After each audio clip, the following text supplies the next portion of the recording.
नमस्कार, सौदा आपका में आपका स्वागत है। मैं हूं आशीष वर्मा। सबसे पहले कमोडिटी बाजार पर नजर।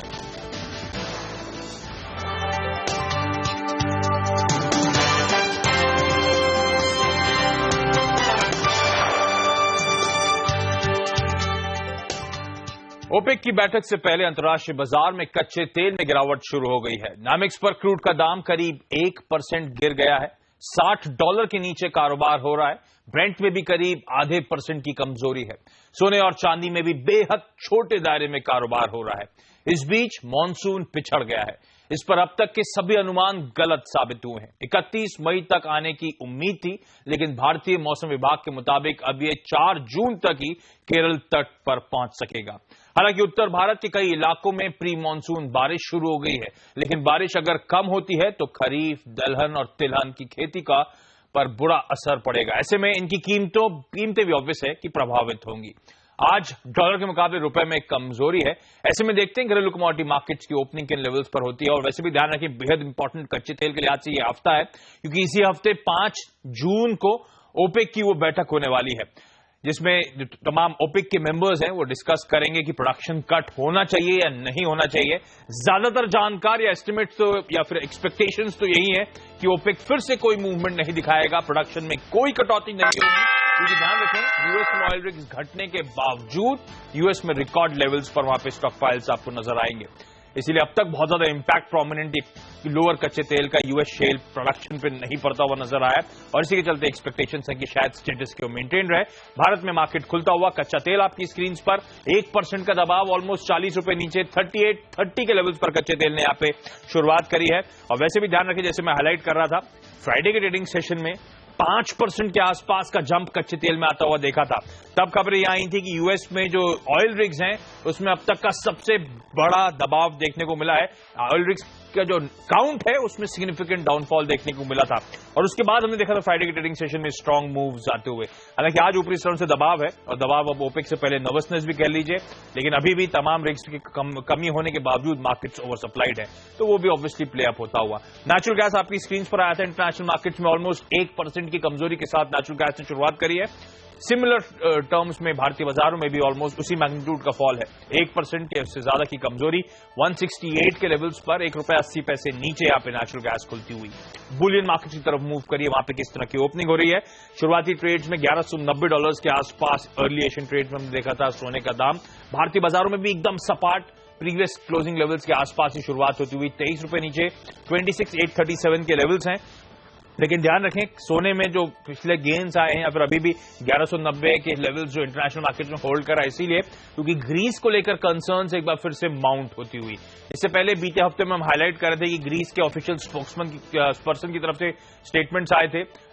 सेल्फ इम्पोज डेडलाइन थी ग्रीस की, रविवार को ईयू और आईएमएफ के साथ करार कर लेंगे, लेकिन रविवार निकल गया, कोई खबर, कोई अपडेट नहीं आई। हालांकि बीते हफ्ते ईयू ऑफिशियल्स ने हाईलाइट कर दिया था, यूरोपियन यूनियन के ऑफिशियल्स ने, कि ये गलत मानना है ग्रीस का, अभी भी सहमति दूर है, अभी भी काफी लंबा डिस्टेंस दोनों पार्टी इसको बातचीत करके ट्रैवल करना है, और ऐसे ही हुआ है। और दिक्कत सबसे बड़ी इस बात की, 5 जून को ग्रीस को आईएमएफ का पहला रीपेमेंट करना है। ऑलमोस्ट 1.6-1.7 बिलियन यूरोस का ये रीपेमेंट है, और जून 30 को तो डेडलाइन खत्म हो जाएगी, बेल आउट पैकेज खत्म हो जाएगा। तो अब वो जैसे से डेडलाइन पास आ रही है, नर्वसनेस बढ़ी, और इसीलिए सोने में भी आप देख रहे हैं स्टेबिलिटी आती हुई आपको नजर आएगी। हालांकि सोने में गेन्स इसलिए कैप्ड है क्योंकि डॉलर में मजबूती देखने को मिल रही है। चांदी की तरफ मूव करिए, इंटरनेशनल मार्केट्स में 1/4% के आसपास की कमजोरी के साथ चांदी ट्रेड करती हुई। भारतीय बाजारों में भी 1/3% का दबाव है। लेकिन ध्यान रखें, इंटरेस्टिंगली जो हेज फंड्स है, मनी मैनेजर्स है, पिछले हफ्ते का ट्रेंड देख रहा था मैं, गोल्ड पे उन्होंने बेट्स कम करी हैं, सिल्वर पे इंटरेस्टिंगली बेट्स बढ़ी है इंटरनेशनल मार्केट्स में, लेकिन कमजोरी के साथ इस समय कामकाज होता हुआ। बेस मेटल्स में किस तरह की ओपनिंग हो रही है। कॉपर एकदम सपाट, में 30 पैसे की मजबूती, 387 के लेवल्स पर इस समय कामकाज। निकेल में हम देख रहे हैं ऑलमोस्ट ₹1.60 की मजबूती के साथ शुरुआत होती हुई 809-810 के लेवल्स पर कामकाज। एल्यूमिनियम 1/3% की मजबूती के साथ ट्रेड कर रहा है, 35 पैसे ऊपर 110.50 के लेवल्स हैं। लेड में मजबूती के साथ शुरुआत होती हुई 5 पैसे ऊपर, और जिंक में देख लीजिए किस तरह की ओपनिंग हो रही है, हल्का दबाव है। ध्यान रखें, आज सुबह चाइना के पीएमआई, ऑफिशियल पीएमआई आंकड़े आए हैं, उम्मीद से बेहतर, और 50 के ऊपर है, 50.2 के, यानी कि चाइनीज इकोनॉमी में एक्सपेंशन देखने को मिल रहा है और शायद उसी से बेस मेटल्स को कुछ मदद मिलती हुई। एग्री कमोडिटीज की तरफ मूव करिए। सोया ऑयल में प्राइस वॉल्यूम एक्शन पिकअप नहीं हुआ है, 613 previous closing levels. Crude palm oil में ₹1.80 का दबाव, 1/3% नीचे, 460 के लेवल्स पर कामकाज। सोयाबीन में हम देख रहे हैं ऑलमोस्ट पौन से 1% की मजबूती, ₹33 ऊपर एक कमोडिटी खुलती हुई। मस्टर्ड सीड में 1% की मजबूती है, ₹41 ऊपर, 4290 के लेवल्स। चने में ऑलमोस्ट 1% के आसपास की मजबूती, ₹39 ऊपर। वीट में हम देख रहे हैं ₹1 के आसपास की मजबूती है, 1480 के लेवल्स पर यहां पे कामकाज की शुरुआत होती हुई। जीरा आपकी स्क्रीन पर ₹0.25 के आसपास की तेजी, ₹290 का उछाल, 17,815। और रुपए पे क्विकली एक चेक ले लीजिए, 6381 मेरे ख्याल से फ्राइडे का क्लोजिंग लेवल था। इस समय रुपया आपकी स्क्रीन पर 6365 के लेवल्स पर ट्रेड करता हुआ, यानी कि 16 पैसे की मजबूती के साथ रुपया इस समय ऑलमोस्ट 1/4% की मजबूती के साथ कामकाज कर रहा है। लेकिन चलिए कमोडिटी मार्केट से बात करने के लिए आज हमारे साथ हैं आईएफएल के हितेश जैन। हितेश, हाय, गुड मॉर्निंग। सबसे पहले तो कच्चा तेल कैसे प्ले अप करूं फ्राइडे के सिग्निफिकेंट मूव के बाद? अब हमें ब्रेसअप करना है एक बेहद इंपॉर्टेंट इवेंट के लिए, ओपेक के जो बैठक होने वाली है। इस बीच कच्चे तेल में क्या रणनीति बना रहे हैं और आज क्या ट्रेड इनिशिएट करूं सर? देखिए, कच्चे तेल में जैसे हमने लास्ट वीक बात की थी कि एक झूला खेल रहा है मॉडरेट गेन्स और मॉडरेट लॉसेस में। हमने लास्ट वीक भी एक्शन में देखा कि 57 तक गया ऑयल और वहां से वापस रिबाउंड कर रहा है। WTI की बात करें तो ये जो रेंज है अभी भी इंटैक्ट है। 57 से बात करो 62.5 के डॉलर्स की जो रेंज है, आई थिंक 57 के नीचे भी गया था, पर वो इवेंचुअली रिबाउंड कर चुका है। बात चलती है ओपेक पे। ओपेक की जो मीट है, मुझे जैसे वाइब्स आ रहे हैं वैसे ऐसे मुझे लगता नहीं है कि कोई कुछ बड़ा चेंज होने वाला है। आई think they will maintain status को विद द प्रोडक्शन, बिकॉज उनका अभी भी मार्केट शेयर ग्रैब करने का जो माइंडसेट है उस पे I think they will stick to it and they will not be change on the supply side. So supply blood तो रहेगा ही। और ये मिडिल ईस्ट से जो भी इंस्टेबिलिटी की न्यूज आती है, काउंटर बैलेंसिंग फोर्स रहता है, यही एक रेंज रहेगा unless that would be positive surprise और नेगेटिव कुछ सरप्राइज हो सकता है कि ओपेक एक्ट करे as far trimming output trim करता है तो देन ऑयल मार्केट को बहुत बड़ा सपोर्ट मिलेगा। अगर कुछ नहीं होता तो आई थिंक सेम रेंज में ही 57 से 62.5 का ही रेंज चलेगा। तो बेसिकली एक्सपेक्टेशंस म्यूटेड हैं, शायद ओपेक मूव ना करे, स्टेटस को मेंटेन रखे, क्योंकि ध्यान रखें अभी भी ओवर सप्लाइड मार्केट्स है। अभी भी यूएस शेल गैस एसिड्स का जो एक्चुअली वॉर था कि वो कच्चा सबड्यूड डिमांड रही कच्चे तेल की, तो वहां पे प्रोडक्शन घटेगा। रिग्स घटे हैं लेकिन अभी भी मार्केट्स पूरी तरह से ओवर सप्लाइड हैं। तो शायद ओपेक हाईली लाइकली, जो हितेश भी हाईलाइट कर रहे हैं, स्टेटस को मेंटेन करे, यानी कि कोई प्रोडक्शन कट्स ना ले। अगर इन केस प्रोडक्शन कट आते हैं, स्लाइट चांसेस हो सकते हैं, अगर ऐसा होता है तो फिर ऑयल मार्केट्स को अच्छी खासी सपोर्ट मिलती हुई नजर आएगी। लेकिन हितेश, सोना $1190 के आसपास इंटरनेशनल मार्केट्स में ट्रेड करता हुआ, मेरे ख्याल से सपोर्ट इन लेवल्स के आसपास हो, जो ग्रीस को लगातार दिक्कतें एस्केलेट हो रही हैं। अब तो एस्केलेट इस बात से मैं कह रहा हूं क्योंकि वो डेडलाइन जैसे जैसे पास आ रही है, डर ज्यादा होता जा रहा है। क्या यही सपोर्ट कर रहा है सोने के मार्केट्स को? अगर हाँ, तो क्या इस डेडलाइन जो कि 5 जून की है मेरे ख्याल से रीपेमेंट की IMF को ग्रीस का, क्या इस बीच में सोना और सिग्निफिकेंट अपसाइड जो $1200 के ऊपर मूव करने का दमखम रखता है? देखिए, वेदर ग्रीस और नो ग्रीस, अगर मैं देखूं तो मुझे लगता है कि गोल्ड और सिल्वर पर्टिकुलरली बहुत एक ब्रॉड बेस्ड कंसोलिडेशन अंडरगो हो चुके हैं। और मुझे लगता है कि टाइम अगेन एंड अगेन जो लेवल्स है 1180 1175 का, देखिए गोल्ड में हमेशा सपोर्ट और रिस्पेक्ट कर रहा है। चांदी में ही देखिए $16.5 पर आउंस से वो रिस्पेक्ट करता है और वहां से रिबाउंड करता है। देखिए, ग्रीस का इशू है, जून 5 को तो पेमेंट कर ही देंगे। प्रॉब्लम है आगे जो आते हुए नेक्स्ट 2 पेमेंट है वहां इशू है, और जब तक कुछ इनका कंसेंसस या कुछ एग्रीमेंट नहीं होता, I think they can not afford to make further payments. तो ग्रीस का इशू है, पर to larger extent markets have learn to live. देखिए, अगर आप देखें 2-3 महीने से पहले जो यूरो में फॉल आया था 1.05 1.06 का, मतलब वो मार्केट्स हैव ऑलरेडी प्राइस्ड इन। अगर ग्रीस एग्जिट भी होता है, आई थिंक मुझे तो लगता है कि अगर थोड़ा लार्जर पर्सपेक्टिव से देखे तो यूरो के लिए बहुत पॉजिटिव रहेगा। तो मैं ग्रीस को इतना पे हीट नहीं करूंगा। फोकस प्रेशियस मेटल्स का रहेगा यूएस पे। अब देखिए, यूएस के हम इकोनॉमी की बात कर रहे हैं तो फर्स्ट जीडीपी के तो जो नंबर्स आए थे वो तो डाउनवर्ड रिवाइज हो ही चुके हैं। जब जो 0.2% का प्रीवियस एस्टिमेट था, अब बताता है कि फर्स्ट क्वार्टर 0.7% से कॉन्ट्रैक्ट हुआ था। And I am so sure that second quarter में ग्रोथ कोई हैंडसम ग्रोथ नहीं मिलने वाला। हो सकता है कि जीडीपी वापस ग्रोथ 1% या इतना 1.5% ही ग्रोथ करे। तो अगर आप ओवरऑल प्रोजेक्शन की ये ग्रोथ नंबर्स देखते हैं फर्स्ट क्वार्टर और सेकंड क्वार्टर का, तो जो फेड का टारगेट है 2.5% एनुअल ग्रोथ का, मुझे लगता है अचीव नहीं कर पाएगा। तो ये अचीव नहीं करता तो I doubt whether Fed actually जो इंटरेस्ट रेट हाइक की बात कर रहे हैं, जो एलन बात कर रही है कि ओवरऑल हम करेंगे, वो that decision can go in the back burner. तो ये जो मुद्दा खड़ा हो रहा है, ये जो परसेप्शन रीइंफोर्स हो रहा है, मुझे लगता है कि प्रेशियस मेटल्स को कहा ना कहा डेफिनेटली सपोर्ट करेगा और इवेंचुअली धीरे धीरे मुझे लगता है कि प्रेशियस मेटल्स में जो ट्रेंड है वो ऑन द हायर साइड ही रह सकते हो। मैं ये नहीं बोला बहुत लंबी तेजी हो, बट इवेंट ग्रेजुअली जो है वो they would start to move scaling higher. Okay Hitesh चलिए, बहुत बहुत धन्यवाद आपका। तो सोने में खरीदारी करने की सलाह है, रणनीति आपकी स्क्रीन पर जो टारगेट और स्टॉप लॉस हितेश ने कमेंट कर रहे हैं। लेकिन जानकारों को एग्री कमोडिटीज में भी कमाई के मौके दिख रहे हैं। मॉनसून के कमजोर पड़ने से दालों की कीमतें बढ़ सकती हैं। ऐसे में एंजल कमोडिटीज के मुताबिक एनसीडीएक्स पर चने के जून वायदा में 47.35 के लेवल्स पर अगर आए तो वहां पे खरीदारी करें। 48.10 तक के लेवल्स तक आप इसमें टारगेट्स देख सकते हैं और इस सौदे में आपको, इस ट्रेड में आपको अपना स्टॉप लॉस 4700 के लेवल्स के आसपास लगाना होगा। दूसरी कमोडिटी सोया तेल है, इसके भी जून वायदा में 608 रुपए के आसपास के लेवल्स पर खरीदारी करें। ऊपर में भाव आपको 618 तक जाता हुआ नजर आएगा और इस सौदे में 605 रुपए के लेवल्स पर स्टॉप लॉस लगाएं। ध्यान रखें, जैसे कि एग्री कमोडिटीज की हम बात भी कर रहे हैं, मॉनसून जो फोरकास्ट था उसे मिस करता हुआ नजर आएगा। 30 मई 31 मई के आसपास कहा जा रहा था 1 जून की जो ऑनसेट डेट है उससे पहले मॉनसून हिट करता हुआ नजर आएगा, लेकिन ऐसा नहीं हुआ है। साउथ वेस्ट मॉनसून में डिलेज हैं। अब तो आईएमडी भी कह रहा है कि 4 जून तक शायद हिट होता हुआ नजर आए, यानी कि अपने ऑनसेट डेट से भी 3 दिन डिले के साथ शायद यहाँ पे मॉनसून आता हुआ नजर आएगा, तो वो दिक्कत की बात है। लेकिन चलिए फिलहाल एक ब्रेक, आगे सौदा आपका, जहां हमारे साथ जुड़ेंगे आरके ग्लोबल के राकेश बंसल और बीएनपी पारिबा के गौरांग शाह।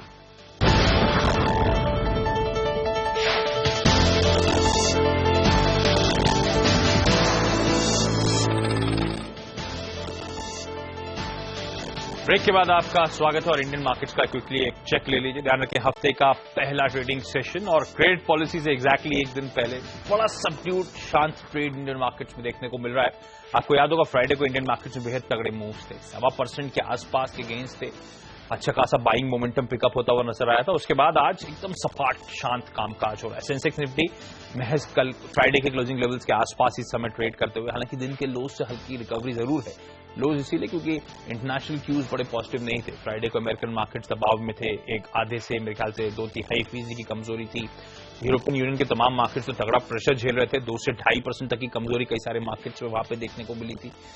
वो नर्वसनेस थी फ्राइडे को, क्योंकि ग्रीस का आउटकम का सब कीनली अवेट कर रहे थे। होप्स थी कि संडे को ग्रीक क्राइसिस सुलझता हुआ नजर आएगा, सहमति बनेगी यूरोपियन यूनियन, आईएमएफ और ग्रीस के बीच में। ऐसा हुआ नहीं, तो ग्लोबल क्यूज बहुत ज्यादा पॉजिटिव नहीं थे आज सुबह। लेकिन चीन के जो आंकड़े आए पीएमआई के, वो स्ट्रांग है। चीन के मार्केट, शंघाई के मार्केट्स में स्ट्रांग आउट परफॉर्मेंस है, तो मिक्स ट्रेंड्स थे। इंडियन मार्केट सबड्यूड कामकाज करते हुए, मिड कैप्स में हल्की खरीदारी है, लेकिन वो भी कहना चाहिए closing levels, previous closing levels के आसपास ही हैं। स्मॉल कैप्स में भी सिमिलर पिक्चर आपको नजर आएगी, इसलिए मार्केट ब्रेथ भी बहुत ज्यादा रोबस्ट नहीं है। हर 4 गिरने वालों के सामने 5 स्टॉक्स ऐसे होंगे जो मजबूती के साथ ट्रेड कर रहे हैं। मेरे ख्याल से इकलौती एक फार्मास्यूटिकल पैक होगा जिसमें कमजोरी के साथ ट्रेड्स देखने को मिल रहे हैं। सेक्टोरल इंडस्ट्रीज की मैं बात कर रहा हूं, otherwise across the board muted buying जरूर है। बैंक्स फोकस में है, तो बैंक निफ्टी रडार पे रखें। 1/4% के आसपास की बढ़त के साथ वहां पे कामकाज होता हुआ। इनफैक्ट मेरे ख्याल से फ्राइडे को भी बैंक्स में 1.5% के आसपास बैंक निफ्टी में गेन्स थे, तो और एड ऑन करता हुआ क्रेडिट पॉलिसी के इवेंट से पहले। आज लेकिन जो स्टॉक स्पेसिफिक रिएक्शन है, बहुत स्ट्रांग रिएक्शन है रिजल्ट्स रिलेटेड।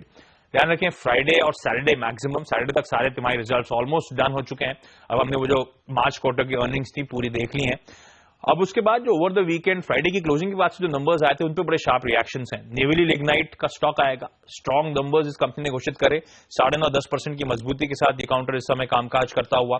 प्रतिभा इंडस्ट्रीज बड़ा अंडर परफॉर्म कर रहा है स्टॉक ने, अगर प्लीज वो स्टॉक्स दिखा सकें। नेवली लिग्नाइट आपकी स्क्रीन पर। प्रतिभा इंडस्ट्रीज 8% की मजबूती, strong momentum top line bottom line में, ऑपरेशनली स्ट्रांग नंबर्स, तो पिछले कुछ दिनों की कमजोरी के बाद ट्रेंड रिवर्सल, आज 8% की मजबूती।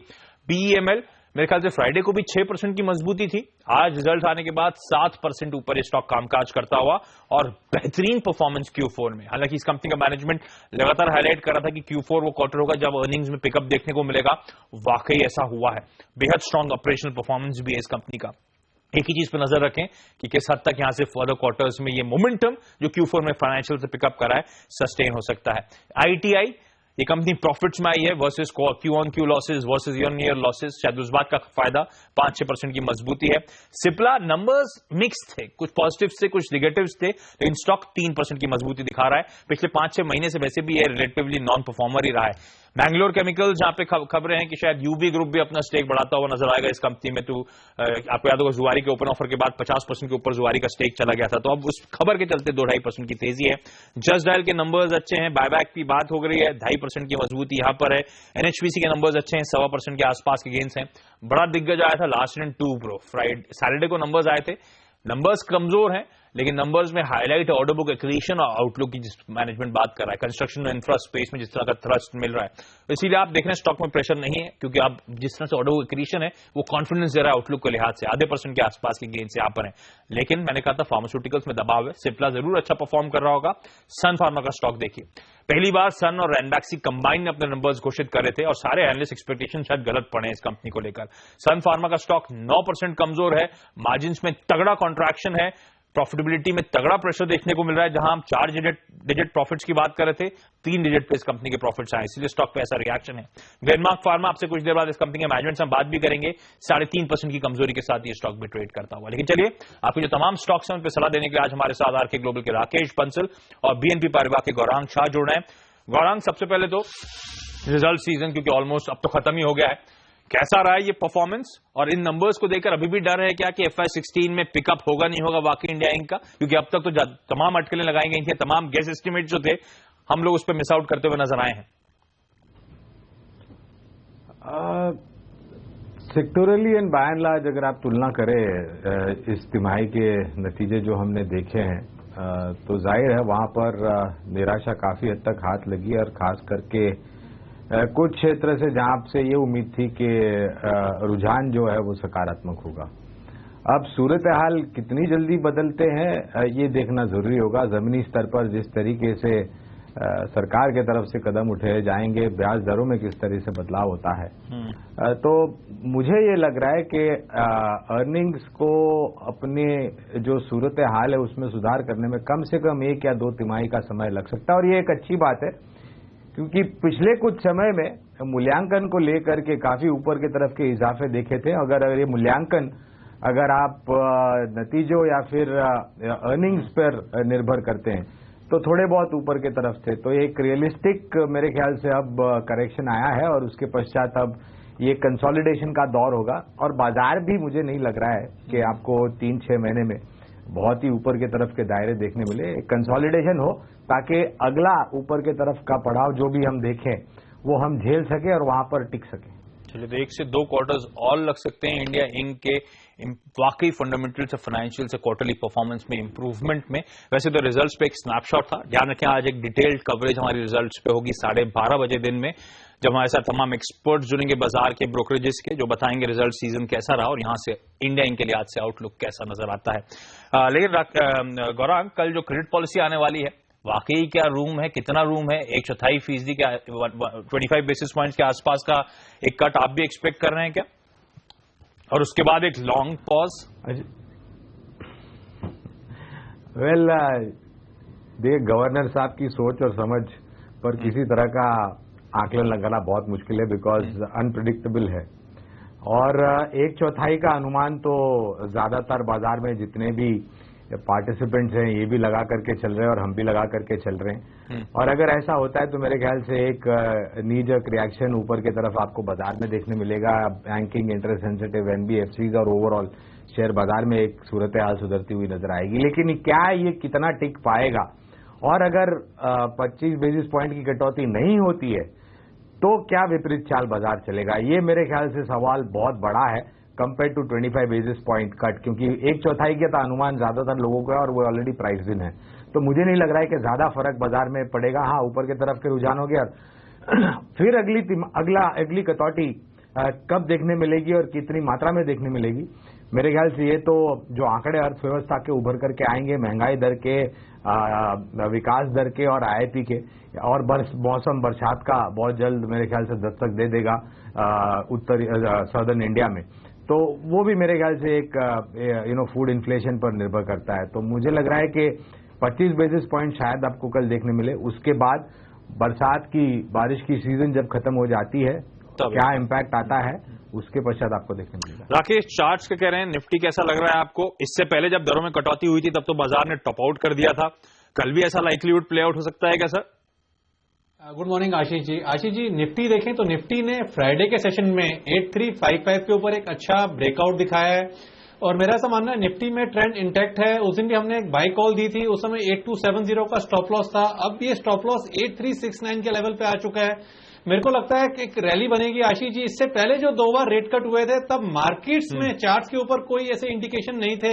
इस बार चार्ट्स पहली बार कोई इंडिकेशन दे रहे हैं कि एक अच्छा अपमूव बैंकिंग स्टॉक्स में बन सकता है, बैंक निफ्टी में बन सकता है, स्पेशली प्राइवेट सेक्टर बैंक में बन सकता है। और मुझे लगता है इस बार की कुछ पॉजिटिव आएगा और एक अच्छी rally Nifty and bank Nifty at least short term में दिखाएंगे। आप देखिए आशीष जी, ग्लोबल मार्केट्स बिल्कुल भी सपोर्टिव नहीं है, उसके बाद भी आज के सेशन में हम बिल्कुल लेवल्स को होल्ड कर रहे हैं। ये एक पॉजिटिव संकेत है। बैंकिंग स्टॉक्स के अंदर, स्पेशली प्राइवेट बैंकिंग स्पेस के अंदर एक पॉजिटिव डाइवर्जेंस देखने को मिल रही है। मुझे लगता है एटलीस्ट एक रैली शॉर्ट टर्म में बनती हुई दिखेगी। तो राकेश, आप कॉन्फिडेंट है वो जो कहा जा रहा था 8450 8500 का बड़ा तगड़ा कंजेशन जोन है, हम उसे इस बार मोमेंटम में ब्रीच करते हुए नजर आएंगे? और अगर आप बैंक निफ्टी को लेकर ज्यादा कॉन्फिडेंट है, मेरे ख्याल से 18750 के लेवल्स पर बैंक निफ्टी है, अगर मैं लॉन्ग कर रहा हूं तो किन टारगेट्स के लिए अप्रोच करूं सर?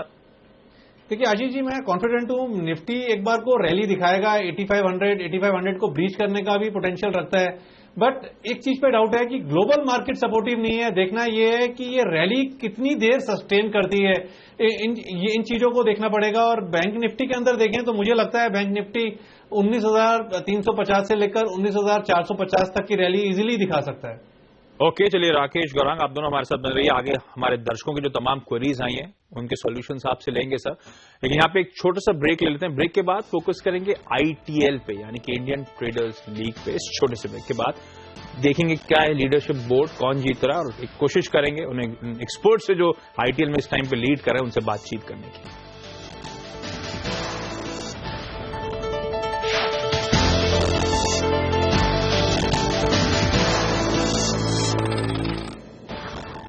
ब्रेक के बाद आपका स्वागत है। और CNBC आवाज हमेशा आपको निवेश करने के लिए उत्साहित करता है, क्योंकि हमारा ये मानना है कि पैसा हाथ का मैल नहीं, आपके चेहरे की मुस्कुराहट है। फाइनेंशियल लिटरेसी की हमारी मुहिम में हम लोगों को फाइनेंशियल सिस्टम से जोड़ने की कोशिश कर रहे हैं। इसी मुहिम को आगे बढ़ा रहा है इंडियन ट्रेडिंग लीग।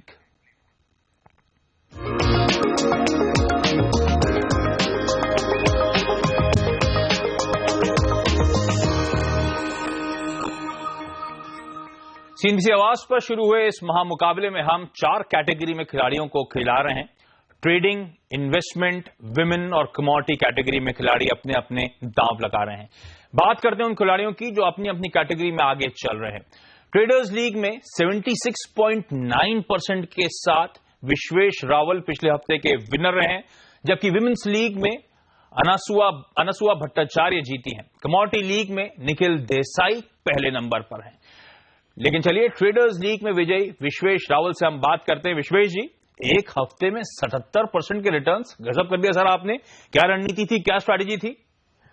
सर देखिए, मैं जब भी कभी कोई ट्रेड करता हूं उसे हमेशा प्लान करता हूं और सबसे पहले उसका मैं टेक्निकल एनालिसिस करता हूं और फंडामेंटल्स भी चेक करता हूं। लेकिन मेरा ज्यादा जोर टेक्निकल एनालिसिस चेक करने पर रहता है। मेरा ये मानना है कि फंडामेंटल एनालिसिस से हमें ये बात तो पता चलती है कि स्टॉक्स कैसा है, लेकिन कब उसे खरीदना चाहिए टेक्निकल एनालिसिस से पता चलता है। तो हमेशा मैं अपने ट्रेडिंग में स्टॉप लॉसेस रखता हूं और हमेशा उसे हेज करके चलने की कोशिश करता हूं। तो मेरी रणनीति यही रहती है कि मैं ऐसा स्टॉक चुनूं जो डेरिवेटिव में भी ट्रेड होता है, ताकि मैं उसे पुट के माध्यम से हेज कर सकूं। तो विश्वेश जी, मतलब आप टेक्नो फंडा कॉल्स पे बिलीव करते हैं। आपने कहा खासतौर पे पुट्स खरीदने का मजा आता है आपको, या फिर उन स्टॉक्स में जो डेरिवेटिव में ट्रेड करते हैं उन पे आप ज्यादा फोकस करते हैं। बीते हफ्ते जो 77% के रिटर्न्स आए हैं, ऐसा कोई स्पेसिफिक स्टॉक था, ऐसा कोई स्पेसिफिक पुट था जिसने इतने गजब के रिटर्न्स आपको कमा के दे दिए सर, या फिर अक्रॉस द बोर्ड आपका पोर्टफोलियो अच्छा कर रहा था? नहीं, मैंने अदानी एंटरप्राइजेज की पुट खरीदी थी 780 की, जून सीरीज की, और स्टॉक तगड़ी पिटाई हुई बीच में, उसकी तगड़ी पिटाई हो गई। एक्चुअली वीकली चार्ट्स अगर हम देखेंगे अदानी एंटरप्राइजेज के, तो स्टॉक तो बुल ट्रेंड में है, लेकिन वो नेगेटिव डाइवर्जेंस के साथ बढ़ रहा था। वॉल्यूम्स उतने नहीं आ रहे थे और 780 का एक सपोर्ट लेवल था जिसका मैं ब्रेक होने का इंतजार कर रहा था, और 800 का वो रेजिस्टेंस ले रहा था। इसकी मिडिल एज, जो बॉलिंगर बैंड की मिडिल एज है, वो 740 पर थी, तो मैंने उसका 740 का टारगेट लेकर चल रहा था और वही वैसे ही हुआ जैसे मैंने सोचा था। 15 रुपीज की पुट 60 रुपए में हो गई और 500 का लॉट था, तो इस वजह से 7500 रुपीज मेरे उसी में 30,000 बन गए। अच्छा, क्विकली सर, क्या रणनीति बना रहे हैं इस हफ्ते के लिए? ग्रेड पॉलिसी से पहले क्या बायसनेस है निफ्टी को लेकर आपकी? देखिए, मैं टेक्निकल आदमी हूँ, तो मैं टेक्निकली मुझे अभी निफ्टी इतनी बुलिश नहीं लग रही है। मैं निफ्टी को लेकर इतना बुलिश नहीं हूँ। निफ्टी ने ऑलरेडी डबल टॉप बनाया हुआ है, तो कोई स्टॉप लॉस लेकर सेलिंग की रणनीति रहेगी मेरी। विश्वेश जी, चलिए कांग्रेचुलेशन सर। उम्मीद करते हैं आगे भी आप ऐसी लीडरशिप बुक में सबसे आगे चलें। लेकिन इंटरेस्टिंग है, विश्वेश जी के 77% रिटर्न्स हैं। अगर वो लीडरशिप बोर्ड एक बार फिर से दिखा सके ट्रेडिंग लीग का, बाकी कंटेस्टेंट्स भी क्लोजली आते हुए, विक्रम बंसल ऑलमोस्ट 75% के रिटर्न्स क्लॉक करते हुए, तो गजब का मोमेंटम इन लोग के पोर्टफोलियो में बीते एक हफ्ते में देखने को मिला है। लेकिन आपको यहीं पे बता दूं, विमेंस लीग में 14% के रिटर्न के साथ अनसुआ भट्टाचार्य जो डमडम पश्चिम बंगाल से हैं, सबसे आगे चल रही हैं इस समय। उनसे हमारी इस समय बातचीत नहीं हो पा रही। 14% के ऊपर के रिटर्न्स उन्होंने यहां पर कमाए हैं। लेकिन आईटीएल के जरिए आप भी 1 करोड़ रुपए जीत सकते हैं। हिस्सा लेने के लिए आप www.indiantradingleague.com पर रजिस्टर करें। इसमें ट्रेडिंग के लिए आपको 25,000 रुपए जमा करने होंगे और बड़े से बड़े ट्रेड पर सिर्फ 20 रुपए का ब्रोकरेज लगेगा।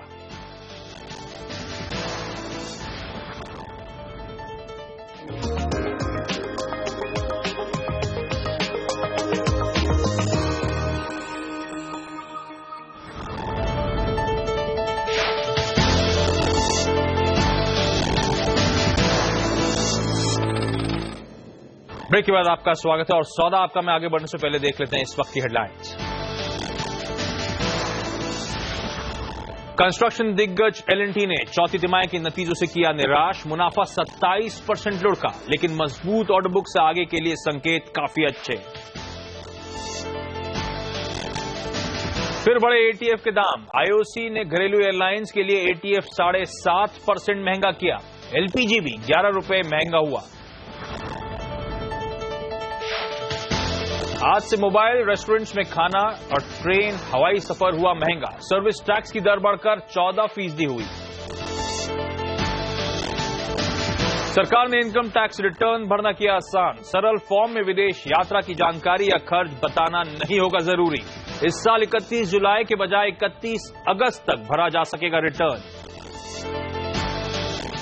और डिजिटल इंडिया की तैयारियों पर प्रधानमंत्री की आज अहम बैठक। कमेटी देगी डिजिटल इंडिया पर प्रेजेंटेशन। जल्दी सरकार करेगी डिजिटल इंडिया वीक का ऐलान। लेकिन चलिए फोकस करते हैं आईआरबी इंफ्रास्ट्रक्चर और हफ्ते के पहले कारोबारी दिन बाजार में दबाव। सेंसेक्स निफ्टी में मामूली गिरावट, मिड कैप शेयरों में हल्की बढ़त पर कारोबार। फार्मर ऑटो शेयर गिरे। लेकिन फोकस जैसे मैं कह रहा था आईआरबी इंफ्रास्ट्रक्चर पे करते हैं। ध्यान रखें, वो द वीकेंड इस कंपनी ने अपने तिमाही रिजल्ट घोषित करे। 2.5 से 3.25% के आसपास की मजबूती के साथ ये कामकाज कर रहा है। और आईआरबी इंफ्रा के सीएमडी साहब मिस्टर वीरेंद्र माहेश्कर जुड़ रहे हैं हमारे साथ एक बोर्ड रूम के लिए। माहेश्कर साहब, बहुत बहुत धन्यवाद सीएमडी से आवाज के लिए वक्त निकालने के लिए। क्विकली सबको रन थ्रू करा दूं। Q4 के नंबर्स में बता रहा हूं, साल दर साल ये नंबर्स हैं। बिक्री 12%, 12.25% का उछाल साल दर साल। मार्जिन में 750 बेसिस पॉइंट्स का इंप्रूवमेंट है और मुनाफा 26.5% तक ग्रो करा है ईयर ऑन ईयर। माहेश्कर साहब, मैं नंबर्स देख रहा था, स्टेडी अच्छे Q4 नंबर्स आपने डिलीवर करे हैं, पर उन नंबर्स में अगर मैं देखूं तो बीओटी डिवीजन से एक स्टेलर परफॉर्मेंस है, लेकिन शायद कंस्ट्रक्शन में रेवेन्यूज में कुछ कमजोरी है या फिर जो बाजार एंटिसिपेट कर रहा था उससे म्यूटेड परफॉर्मेंस है। कोई खास वजह इस दबाव की और फिर यहां से किस तरह का मोमेंटम आप दोनों ही सेगमेंट्स में देख रहे हैं? नमस्कार। कंस्ट्रक्शन में आपका जो देखना है वो बिल्कुल ठीक है, क्योंकि प्रोजेक्ट्स के फाइनेंशियल क्लोजर अभी अभी हुए हैं। तो जो कंस्ट्रक्शन ऑर्डर बुक है 10,800 करोड़ का, उसका एग्जीक्यूशन में कुछ डिले आने के कारण कंस्ट्रक्शन ऑर्डर बुक स्लगिश रहा है। बट ऑपरेशनल प्रोजेक्ट्स का नंबर बढ़ते हुए बीओटी प्रोजेक्ट्स में वॉल्यूम ग्रोथ बहुत अच्छी दिखी गई है और उस वजह से ओवरऑल एबिटा काफी इंप्रूव होने में मदद हुई है। ओके, अच्छा, इस बीच आपकी स्क्रीन पर मारुति सुजुकी के बिक्री के आंकड़े डिटेल में आगे बातचीत करूंगा आपसे सबसे। लेकिन मई के जो बिक्री के आंकड़े आए, कुल बिक्री के 13% का आसपास का उछाल है। 1,14,000 यूनिट यहां पे गाड़ी बिकी है, तो साल दर साल 14% के आसपास का जंप है। घरेलू बिक्री इसमें 1.02 के आसपास है का आंकड़ा है। इसका मतलब है बचा हुआ जितना है आप समझते हैं एक्सपोर्ट से आया है। इस पर आगे डिटेल में बात करूंगा, लेकिन क्योंकि माहेश्कर साहब बैठे हुए हमारे साथ। माहेश्कर साहब, ऑपरेशनल परफॉर्मेंस में हाईलाइट करा था, मार्जिन में तगड़ा 750 बेसिस पॉइंट्स के आसपास का जंप है। ये मदद कहां से मिल रही है, और बी फिर हम सब जानना चाहेंगे किस हद तक सस्टेनेबल है मार्जिन में जो एक्सपेंशन आप डिलीवर कर रहे हैं। जैसा मैंने कहा कि जो दो सेक्टर में हम काम करते हैं, तो कंस्ट्रक्शन सेक्टर में जो पैट मार्जिन है वो 10 से 11% का है, वेराइज जो एबिडा मार्जिन बीओटी पर साइड में है वो ऑलमोस्ट 85% होता है, क्योंकि जो ऑपरेशन मेंटेनेंस कॉस्ट होती है प्रोजेक्ट की एक बार प्रोजेक्ट ऑपरेशनल होने के बाद वो 15% से ज्यादा ऑपरेशनल कॉस्ट नहीं होती है। और चूंकि इस क्वार्टर में ऑपरेशनल प्रोजेक्ट्स का जो रेवेन्यू है वो लगभग 50% है, इसलिए जो ओवरऑल एबिडा मार्जिन है उनमें खासी इंप्रूवमेंट देखी गई है। और आगे चलते हुए भी हमें लगता है कि जब तक कंस्ट्रक्शन और बीओटी के बीच में 50-50 टर्नओवर रहेगा तब तक ये एबिडा मार्जिन सस्टेनेबल है। अच्छा, ये जो ऑपरेशनल बेनिफिट्स आपने ईक आउट करे हैं इस Q4 में, उसका पूरी तरह से फ्लो बॉटम लाइन में नहीं दिख रहा, ऐसा लग रहा है रिस्ट्रिक्टेड है फ्लो, क्योंकि 750 बेसिस पॉइंट्स के जंप के बाद भी मुनाफे में मेरे ख्याल से सिर्फ 26-26.5% के आसपास का उछाल है। क्या इस बार ब्याज पर खर्च या फिर ऑपरेशन लेवल के नीचे के कोई फैक्टर्स प्ले अप करते हुए नजर आए सर? देखिए, इस पर्टिकुलर ईयर में हमारे 2-3 प्रोजेक्ट्स ऑपरेशनल हो गए हैं, और ऑपरेशनल प्रोजेक्ट जब हो जाता है तो उसका इंटरेस्ट कैपिटलाइजेशन खत्म होकर वो P&L को चार्ज होना शुरू हो जाता है। उस वजह से पैट का मार्जिन ग्रोथ जो है वो इतना नहीं दिखाई दिया गया है। अच्छा, एक इंपॉर्टेंट बात, जब लास्ट क्वार्टर आपसे नंबर्स पे बातचीत कर रहा था तब आपने हाईलाइट करा था कि एक सिग्निफिकेंट ग्रोथ ट्रैफिक के नंबर्स में या फिर ट्रैफिक ग्रोथ देखने को मिल रही है। उस टाइम पे सबसे इंपॉर्टेंट ज्यादातर लोग कीनली वॉच करना चाहते थे कि सब्सिक्वेंट क्वार्टर्स में ग्रोथ मेंटेन होती है नहीं होती है। Q4 में कैसा रहा और FY16 के लिए कैसा आउटलुक स्टैकअप हो रहा है सर? मैं कहूंगा कि ये 4th क्वार्टर रनिंग है जिसमें हमने डबल डिजिट वॉल्यूम ग्रोथ देखी है।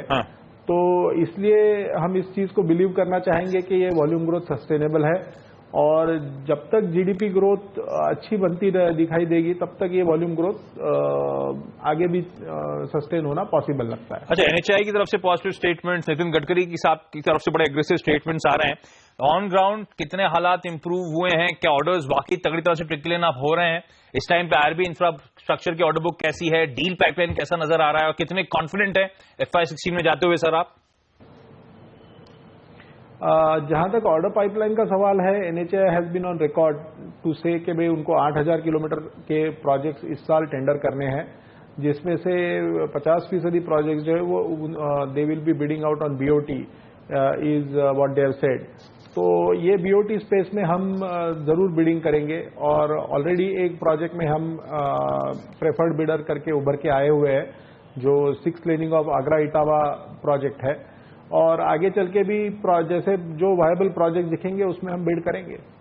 ओके, लास्ट सवाल सर, आपका काफी समय ले लिया मैंने। कल क्रेडिट पॉलिसी आने वाली है, क्या एक्सपेक्टेशंस आपकी हैं? और इस बार तो कहा जा रहा है जैसे पहले हाउसिंग को थ्रस्ट देने की कोशिश करी गई थी, शायद इंफ्रा को थ्रस्ट देने की कोशिश की जाए। क्या चाहिए स्पेसिफिकली इंफ्रा को इस बार पॉलिसी से? देखिए, कल क्या होगा क्रेडिट पॉलिसी में ये कहना मेरे लिए मुश्किल होगा, बट जो ट्रेंड है वो इंटरेस्ट रेट का आगे चलते हुए भी डाउनवर्ड मुझे दिखाई देता है, क्योंकि inflation has come down significantly, और इसलिए अब whether that cut will happen tomorrow और in the next policy I can't say on that, but जहां तक डायरेक्शनल अप्रोच का सवाल है, मुझे लगता है कि इंटरेस्ट रेट्स आगे बढ़ते कमी होने के चांसेस ज्यादा दिखाई देते हैं। ओके, महेश्वर साहब बहुत बहुत धन्यवाद CNBC आवाज के लिए वक्त निकालने के लिए। कांग्रेचुलेशन सर, स्ट्रॉन्ग नंबर्स के लिए।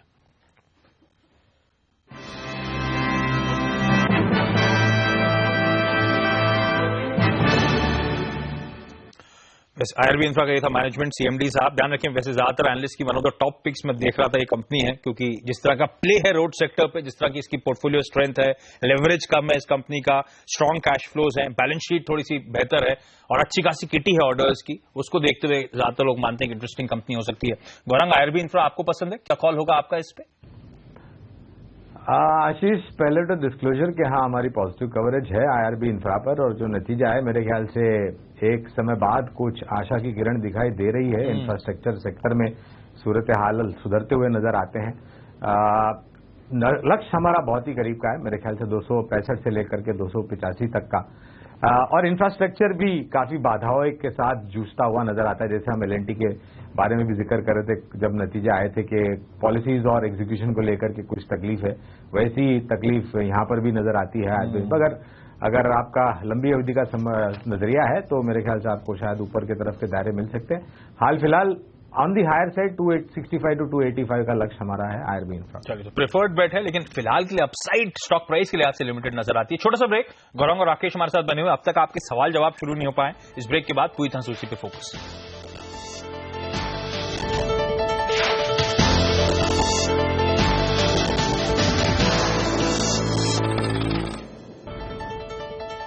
ब्रेक के बाद आपका स्वागत है। हमारे रिश्तों में पहले दर्शक गंगापुर से सुरेंद्र लोधा जी जुड़ रहे हैं। सुरेंद्र जी हाय, गुड मॉर्निंग सर, पूछिए अपना सवाल। गुड मॉर्निंग सर, मेरा सवाल राकेश बंसल सर से है मेरा। अच्छा, बिल्कुल ठीक सर, बताएं। सर मेरे पास SBI है सर 100 शेयर 313 रुपए के, तो मैं सर एवरेज के ऊपर है मेरा सवाल ये सर। हाँ। तो मैं सर अगर SBI को मैं एवरेज करता हूँ तो मैं किस लेवल पे एवरेज करूँ, और एवरेज भी मैं करता हूँ तो मैं इसमें 1 से 1.5 साल का अगर मैं नजरिया बनाता हूँ SBI को होल्ड करने पर, तो मिनिमम से मिनिमम कितने % की ग्रोथ की संभावना है सर? बिल्कुल ठीक। राकेश? आशीष जी, स्टॉक बढ़िया है, दुर्भाग्य से थोड़ा सा महंगा लिया हुआ है, लेकिन मेरे को लगता है कि ये जो इनके प्राइजेस हैं इनको जल्दी देखने को मिलेंगे। अगर इनको एवरेज करनी है तो मेरा ऐसा मानना है किसी भी गिरावट में स्टॉक जैसे अभी 270 के अराउंड था, 270 से लेकर 275 एक एक्सीलेंट बाइंग जोन है। किसी भी गिरावट में इस तरह के अराउंड एवरेज करें।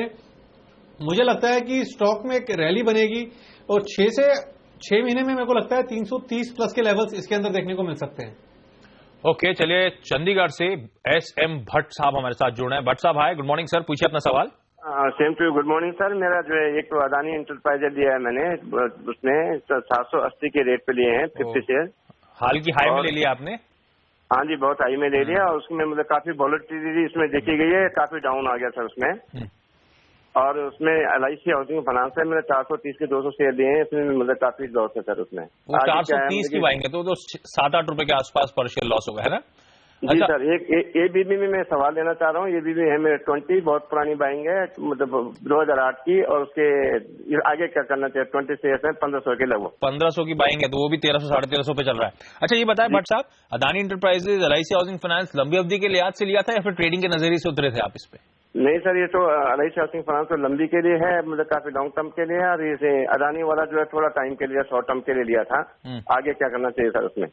और मैं आपका CNBC की आवाज बहुत शुरू से बिगिनिंग से ही देख रहा हूँ सर आपका प्रोग्राम में। थैंक यू भट्ट साहब। गौरांग, LIC हाउसिंग फाइनेंस 430 की बाइंग है, उसी के आसपास 7-8 रुपए नीचे चल रहा है, लंबी अवधि के लिहाज से क्या अट्रैक्टिव लगता है आपको? अदानी इंटरप्राइजेस पे कोई कॉल होगा? जो रिसेंट प्रेशर आया था उसके बाद किसी को भी क्या करना चाहिए? सबसे पहले तो अडानी एंटरप्राइज पर तो कवरेज नहीं है, आशीष तो टिप्पणी नहीं दे पाएंगे। LIC हाउसिंग पर बेशर्त यहाँ पर ये और भी जोड़ सकते हैं, निवेश कर सकते हैं। एज अ डिस्क्लोजर हमारी पॉजिटिव कवरेज है, 510-520 का लक्ष्य हम साल भर के नजरिए से तय कर रहे हैं। और कल एक बहुत बड़ा इवेंट है क्रेडिट पॉलिसी के रूप में, अगर ब्याज दरें घटती है तो हाउसिंग फाइनेंस कंपनीज, मिसाल के तौर पर HDFC, LIC, GIC, Dewan Housing जैसी कंपनियों को भी फायदा मिल सकता है। Lower interest rates are always a big trigger for housing finance, interest sensitive companies, banking और ओवरऑल इक्विटी मार्केट के लिए।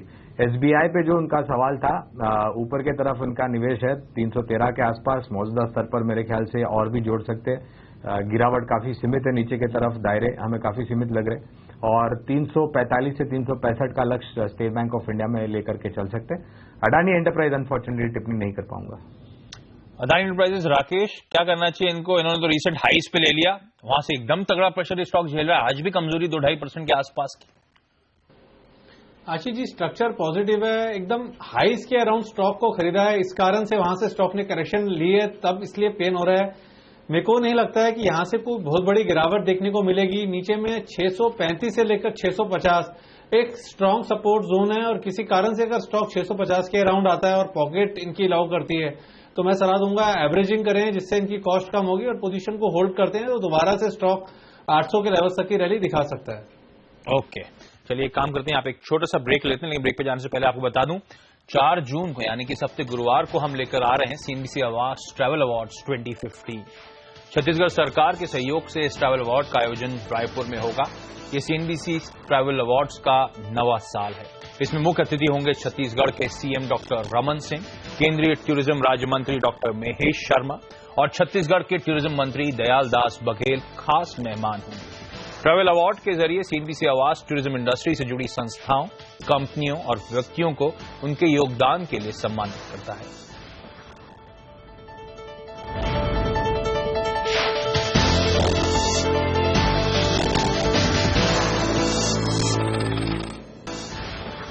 ब्रेक के बाद आपका स्वागत है। भारतीय बाजारों का इंटरडे चार्ट देखिए तो कुछ गेन्स अब ईक आउट करते हुए भारतीय बाजार 60 अंक के आसपास की मजबूती सेंसेक्स में है। निफ्टी भी 12-13 अंक के आसपास की मजबूती के साथ 8450 के बेहद करीब इस समय कामकाज करता हुआ ऑलमोस्ट दिन के हाईस पे इस समय भारतीय बाजार ट्रेड कर रहे हैं। तो धीरे धीरे मोमेंटम पिकअप होता हुआ आपको इंडियन मार्केट में नजर आएगा। इस पर नजर रखेंगे, कॉन्स्टेंटली अपडेट देते रहेंगे आपको। मिड कैप्स भी 1/4% के आसपास की बढ़त के साथ इस समय कामकाज कर रहे हैं। लेकिन चलिए जोधपुर चलते हैं और हमारे साथ अशफाक अहमद साहब जुड़ रहे हैं। Ashfaq ji hi, good morning sir, पूछिए अपना सवाल। Hi, good morning sir. Good morning sir. हाँ जी सर। हेलो सर, मेरा जेट एवरेज का 300 शेयर लिए हुए है। शुक्रवार को लिया मैंने 404 रुपए से और अभी वो घट गया सर। अभी आज भी 5-6% मेरे ख्याल से कमजोरी के साथ ट्रेड कर रहा है। वीकेंड रिजल्ट आए थे। अशफाक साहब, लंबी अवधि के लिहाज से लिया था कि आप ट्रेडिंग के मेंटालिटी के साथ उतरे थे, रिजल्ट से पहले खरीदना चाहते थे? हाँ सर, तो अभी क्या करूं सर आपके हिसाब से? नहीं तो आपकी नजरिया क्या था, लंबी अवधि का है छोटी अवधि का है? सर ऊपर मतलब बढ़ने का है। चलिए मैं मान लेता हूँ टाइम की कोई दिक्कत नहीं है। स्टॉक में क्या करना चाहिए? गौरांग, जेट एयरवेज आपके कवरेज में है क्या? नंबर्स में लॉसेस तो रिड्यूस हुए, लेकिन आज सुबह जो खबर आ गई कि एटीएफ की कीमतें फिर 7-7.5% मेरे ख्याल से बढ़ा दी गई हैं, वो उसका ज्यादा इंपैक्ट है। 5-6% के आसपास की कमजोरी, क्या करें ये सर? आशीष, पूरे एविएशन सेक्टर पर हम काफी लंबे समय से नकारात्मक रहे और आने वाले काफी लंबे समय तक नकारात्मक रहेंगे। और बार बार आप ही के चैनल पर मैंने जब प्रदीप से, अनिल जी से, हर्षदा से बात की है तो मैंने यही राय दी है लोगों को कि हवाई क्षेत्र के शेयर न खरीदें, टिकट जब सेल आती है तब फायदा उठाएं और छुट्टी पर चले जाएं। चलिए, तो दूर रहें इस काउंटर से, कोई भी मौके देखें तो आप इससे एग्जिट करें। एविएशन कंपनीज में ज्यादा दमखम नजर नहीं आता है। एटीएफ के दाम बढ़े, ध्यान रखें, उसका भी तगड़ा इंपैक्ट है। 7.5% के आसपास एटीएफ की प्राइस हाइक कर दी गई है। कोटा से नवीन गर्ग जी का सवाल है हमारे साथ, जुड़ भी चुके हैं नवीन जी। नवीन जी हाय, गुड मॉर्निंग, पूछिए अपना सवाल सर। सर सीएनबीसी आवाज का बहुत बड़ा फैन है सर मैं। अरे great sir, thanks sir done. क्या सवाल है सर? सर 1 ईयर पहले मैंने 62 रुपीज की प्राइस पे 1175 शेयर खरीदे थे अडानी पावर। 62 की बाइंग हुई थी, ऑलमोस्ट आधा कैपिटल तो वाइप आउट हो चुका है आपका, है ना? हाँ, और अभी मैंने जैसे निफ्टी का है 7500 आने का है, तो मैंने मेरे पोर्टफोलियो में 1 लाख रुपए और रखा था कैश के लिए। 7,500 निफ्टी जब आएगा तब खरीदारी करेंगे आप? हाँ जी। आप वेट करें 7,500, आप दिक्कत देने वाले हैं हम सबको बाजार में। है जी, 7,500 के लेवल्स के लिए आप बाइंग का वेट कर रहे हैं? हाँ, तो सर अभी 39, 40, 41 के राउंड चल रहा है। अगर मैं इससे 2000 शेयर बाइंग करता हूँ तो मेरी एवरेज प्राइस आती है 50-51। पर अदानी पावर में क्या एवरेजिंग रिकमेंडेड होगी? राकेश, अदानी पावर 38 पे चल रहा है, 62 की बाइंग थी, जानना चाहते हैं एवरेज आउट करें? ये तो उनमें से जो मान रहे हैं बाजार में 7,500 के लेवल्स भी आने वाले हैं, क्या करें ये? देखिए आशीष जी, मेरा ऐसा मानना है कि एवरेजिंग तो अदानी पावर में बिल्कुल नहीं करनी चाहिए। स्टॉक का स्ट्रक्चर खराब लगता है, सेल ऑन डेली वाला स्टॉक है, किसी भी उछाल पे इससे निकलने की कोशिश करनी चाहिए। जो ये पैसा लगाना चाह रहे हैं अदानी पावर के अंदर एवरेजिंग के नजरिए से, मैंने इन्हें राय दूंगा कि वो अदानी पावर में ना लगा के उसको बैंकिंग के अंदर, ये एक्सिस बैंक या कोटक बैंक में लगाते हैं तो मेरे को लगता है कि एक बेहतरीन रिटर्न होगी। अदानी पावर से किसी भी उछाल पे निकलने की राय रहेगी। अच्छा, एक्सिस बैंक, कोटक बैंक में इस समय पैसा लगाएं या फिर आपको भी लगता है कोई सिग्निफिकेंट डाउनसाइड निफ्टी में आ सकती है और अभी शायद अट्रैक्टिव नहीं है मार्केट खरीदारी करने के लिए, या फिर एक्सिस कोटक में अभी भी लगाया जा सकता है, शिफ्ट अभी भी करा जा सकता है? आशीष जी, मेरा ऐसा मानना है इन स्तरों पर पैसा लगाना चाहिए। हमारी एज अ डिस्क्लोजर इन स्तरों पर ही हमने अपने क्लाइंट्स को आईसीआईसीआई बैंक, कोटक बैंक जैसे bank, other private sector bank से खरीदने की राय दी हुई है और मेरे को नहीं लगता है कि मौजूदा स्तरों से कोई बहुत बड़ा डिक्लाइन इस प्राइवेट बैंकिंग स्पेस में देखने को मिलेगा। ओके, चलिए एक एसएमएस आया है जलपाईगुड़ी से, पार्था सारथी मित्रा जी का ये एसएमएस है। आईटीसी है, आईटीसी में जानना चाहते हैं इनफैक्ट कि एंटर करें या ना करें। गौरांग, बहुत सारे लोगों का सवाल यही, आईटीसी बड़ा नॉन परफॉर्मर, सिग्निफिकेंट डिस्काउंट पे अपने पीएस से कामकाज कर रहा है, लेकिन वैसे ही तमाम दिक्कतें भी हैं इस कंपनी के सामने।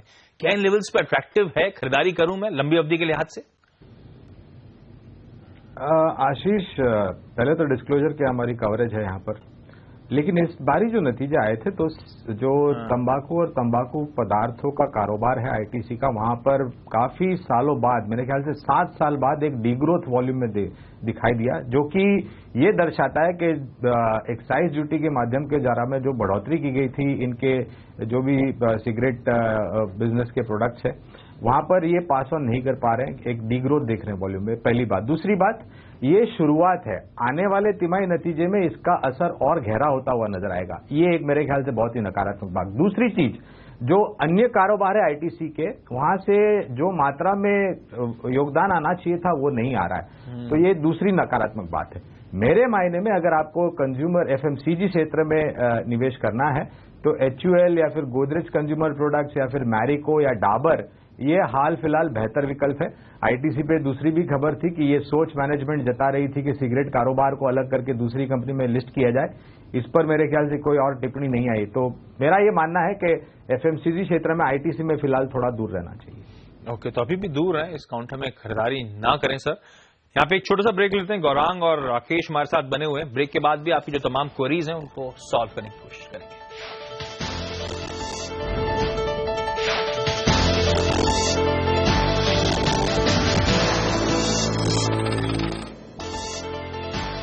ब्रेक के बाद आपका स्वागत है और अब दिल्ली की तरफ रुख करते हैं और दिल्ली से हमारे साथ अमित जी जुड़े हैं। Amit ji, hi, good morning sir, पूछिए अपना सवाल। Good morning sir. Yes sir. Sir, मेरे पास आईसीआईसी बैंक के 100 शेयर पड़े हुए हैं 350 पैसे में, तो कल आरबीआई का कुछ वो पॉलिसी आनी है, तो मेरे को ये जानना था कि उसमें मेरे को क्या करना चाहिए। आज इसको बेच के अपनी पोजीशन क्लियर कर लेनी चाहिए, इसे मेरा 3-4 महीने तक मैं इसको होल्ड कर सकता हूँ। राकेश, क्या करें, जिस लेवल पे बाइंग करी है उसी के आसपास चल रहा है, पॉलिसी का वेट कर रहे हैं। ये पॉलिसी से पहले कुछ मोमेंटम आप चार्ट्स पे देख रहे हैं, एक्सपेक्ट कर रहे हैं, क्योंकि आप बैंक्स को लेकर तो आपने स्पेसिफिकली कहा पॉजिटिव है, तो आईसीआईसी बैंक में क्या बने रहेंगे? बिल्कुल आशीष जी, मुझे आईसीआईसी बैंक का भी स्ट्रक्चर पॉजिटिव लगता है। अगर ट्रेडिंग का नजरिया है तो 306.50 रुपए नीचे में एक इंपॉर्टेंट सपोर्ट है। ट्रेडिंग का नजरिया है तो स्टॉप लॉस जरूर लगाएं 306.50 का, और मुझे लगता है कि यहां से आईसीआईसी बैंक में एक रैली ट्रिगर हो सकती है। ओके, तो बने रहिए यहाँ पे, शायद एक अच्छी रैली, अच्छा मोमेंटम। वैसे भी अपने पीएस के मुकाबले अंडर परफॉर्म ही कर रहा है इस काउंटर ने। 380 मेरे ख्याल से रिसेंट हाईज थे, उससे अच्छा खासा करेक्शन और अब तक बड़ा सबड्यूड परफॉर्मेंस इस प्राइवेट सेक्टर बैंकिंग स्पेस के दिग्गज ने डिलीवर करा है। दिल्ली से ही हमारे साथ पिया गुप्ता जुड़ रही है। पिया जी, हाय, गुड मॉर्निंग मैम, पूछिए अपना सवाल। गुड मॉर्निंग सर, ये हमें सवाल पूछना है सन फार्मा के बारे में। ओके, 20 शेयर है 978 के रेट पे। 978, ठीक है। एंड शिल्पा हेल्थ केयर है 20 शेयर्स, शिल्पा मेडिकेयर 900 के रेट पे। यस यस, शिल्पा मेडिकेयर कितने पे है वो? 900 के, उसमें तो प्रॉफिट हो रहा है। लेकिन सर ये आपने लंबी अवधि के लिए आज से स्टॉक्स लिए थे पिया जी, मैं अज्यूम कर रहा हूँ। हाँ जी। ओके, गौरांग, 43 के रेट से 500 शेयर। पीपावाव भी है 43 के रेट पे, ठीक है। उसमें तो खैर अच्छा खासा मुनाफा हो रहा है, 60-61 रुपए पे चल रहा है वो काउंटर। गौरांग, सबसे पहले तो सन फार्मा रिजल्ट्स के बाद से स्टॉक में तो 8-9% के आसपास ही कमजोरी हो। कंसोलिडेटेड एंटिटी मेरे ख्याल से किसने अज्यूम नहीं करा था इतना सिग्निफिकेंट प्रॉफिट म्यूटेड होंगे, इतना ज्यादा मार्जिन पे प्रेशर देखने को मिलेगा। कैसे आपने वो आंकलन किया नंबर्स का, और सन फार्मा पे आप क्या कॉल होगी सर? डिस्क्लोजर हमारी कवरेज हमने अभी बरकरार रखी है और इनको ये सोच के चलना चाहिए कि इनको 10% डिस्काउंट पे मिल रहा है। अगर इनके पास निवेश लायक पूंजी है तो ये यहाँ पर और भी जोड़ सकते हैं। और उन सभी दर्शकों को आपके चैनल के मैं ये कहना चाहूंगा कि निराश न हुए। ये नतीजे जो आए थे रैन बैक्सी के मर्जर के पश्चात, थोड़ा बहुत अंदाजा था कि थोड़ी नकारात्मक परिस्थिति बनेगी, लेकिन मेरे ख्याल से मैनेजमेंट ने ओवर कॉशियस व्यू लेकर के जितनी भी नकारात्मक परिस्थिति है वो इस तिमाही के जो नतीजा है वहां पर दूर करने की या उनको सुलझाने की कोशिश की। इस वजह से दबाव आया है परिणामों में इतना। एक तिमाही तक और मेरे ख्याल से दबाव बना रहेगा, लेकिन अगर आपका नजरिया 1 साल का है, मर्ज्ड एंटिटी जब इन सब नकारात्मक परिस्थिति गुजरने के बाद जो खड़ी होगी वो बहुत ही सक्षम होगी। और ये स्तर अगर आपको याद है आशीष, तो जो डाइची का 10% स्टेक बेचा था 10% डिस्काउंट में, तभी भी मेरे ख्याल से 880-870 के पास ये जाकर के रुका था और फिर रिकवरी आई थी, और आज भी वही स्तर हमें देखने मिल रहा है।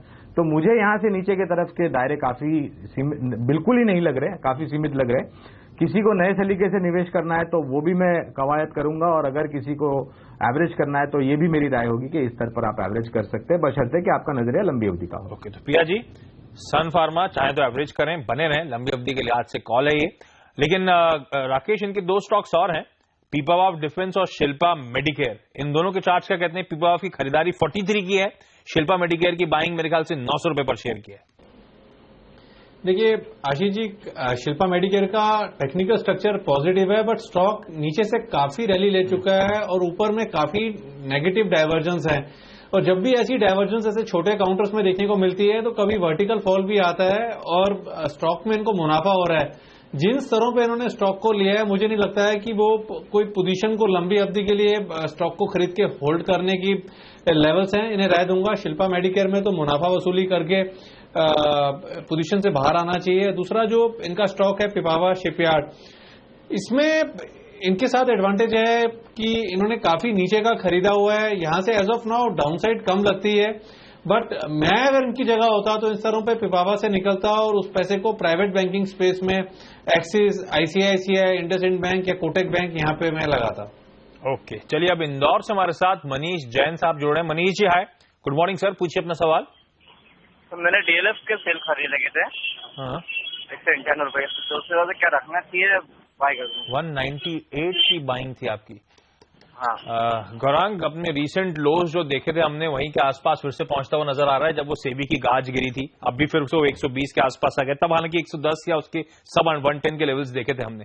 120 के लेवल्स के आसपास क्या करना चाहिए डीएलएफ पे? एक तो किसी फ्रेश इन्वेस्टर को क्या खरीदारी करने की दम रखना चाहिए, यहाँ पे खरीदारी करने की हिम्मत रखें? इनकी बाइंग 198 की है, ये क्या करें सर?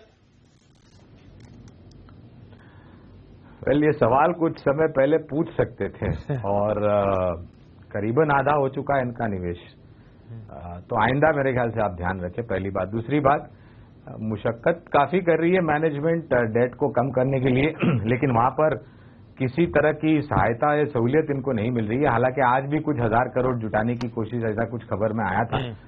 एज अ डिस्क्लोजर, हमारी यहाँ पर बिकवाली की राय है, यानी कि आपके पास पोर्टफोलियो में है तो आप उछाल पर या स्तर पर जो भी आपका नुकसान भुगतने की क्षमता है वहां पर बेच दे। सेक्टर रियली अगर आप पूछे हमें तो हम पूरे रियल एस्टेट सेक्टर को एक ही रंग में नहीं रंगना चाहेंगे। एज अ डिस्क्लोजर, हमारी coverage Godrej properties, Mahindra lifespace, Oberoi realty और शोभा डेवलपर यहां पर बरकरार है और इन चारों ही कंपनियों पर डेट को लेकर के सवाल या निशान बिल्कुल नहीं है। एग्जीक्यूशन काफी बेहतर है और बैलेंस शीट भी काफी दुरुस्त। इंटरेस्टिंग। तो रियल एस्टेट में डीएलएफ में बिकवाली करने की सलाह होगी, लेकिन जिन कंपनीज की बैलेंस शीट मजबूत है स्पेस में, गौरांग उसको लेकर बुलिश है, चाहे वो गोदरेज हो, चाहे वो महिंद्रा हो, महिंद्रा लाइफ स्पेस की मैं बात कर रहा हूं, या मुंबई बेस्ड ओबरा रियल्टी हो, या बैंगलोर बेस्ड शोभा डेवलपर्स में वो चौथा काउंटर था। इन चारों में पॉजिटिव कवरेज है, इन सब में आप खरीदारी कर सकते हैं चाहे तो अगर रियल एस्टेट में एक्सपोजर लेना, लेकिन डीएलएफ से एग्जिट करें। आप भी सर, आपने अच्छी खासी ऊपर के लेवल से बाइंग कर ली है, अभी भी मौके एग्जिट करके चलें, इस काउंटर में ज्यादा दम कम नहीं है। रियल एस्टेट में एक्सपोजर लेना है तो इन कंपनीज पे ज्यादा भरोसा रखें। यहाँ पे एक छोटा सा ब्रेक के बाद भी हमारे एक्सपर्ट्स आपके तमाम क्वेरीज को सॉल्व करें।